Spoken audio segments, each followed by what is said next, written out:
சற்று முன்பு கிடைத்திருக்கக்கூடிய தகவல் ஒன்று மக்களே. திமுகவிலிருந்து விலகி அதிமுகவில் இணைந்தார் என்று எதிர்பார்த்த ஒரு நியூஸ். நம்ம சேனலுக்கு நீங்கள் புதிய பார்வையாளர் இருந்தீர்கள் ஒரே ஒரு சப்ஸ்கிரைப் பண்ணிவிட்டு பாருங்கள். 2021 டெல்டாவில் விட்டதை வரும் தேர்தலில் பிடிக்க அதிமுக தீவிரம் காட்டி வருகிறது.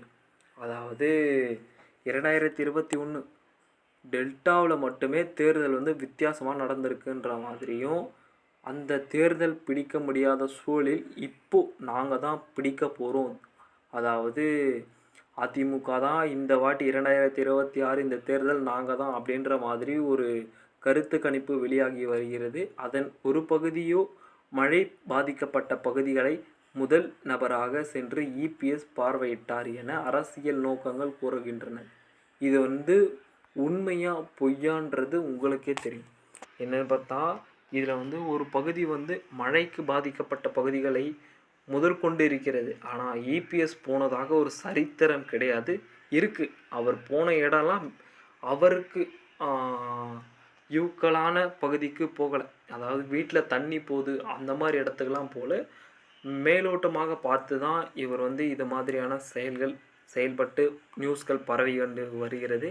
இதன் அடிப்படையில் அரசியல் நோக்கங்கள் கூறுகின்ற ஒரு நோக்கம் என்னவென்று பார்த்தால், ஒரு புறம் மற்ற கட்சியினரை அதிமுகவில் இணைக்கும் பணியில் ஒரு தீவிரம் காட்டி வருகிறது. அந்த வகையில் தலை ஞாயிறு மேற்கு ஒன்றிய திமுக நிர்வாகிகள் செல்வி செவியர் எக்ஸ் அமைச்சர் OS மணியன் முன்னணியில் அதிமுகவில் இணைந்தார். இதற்கு காரணம் என்னவென்று பார்த்தால், இதற்கு பின்னாடி ஒரு கதையே இருக்குங்க.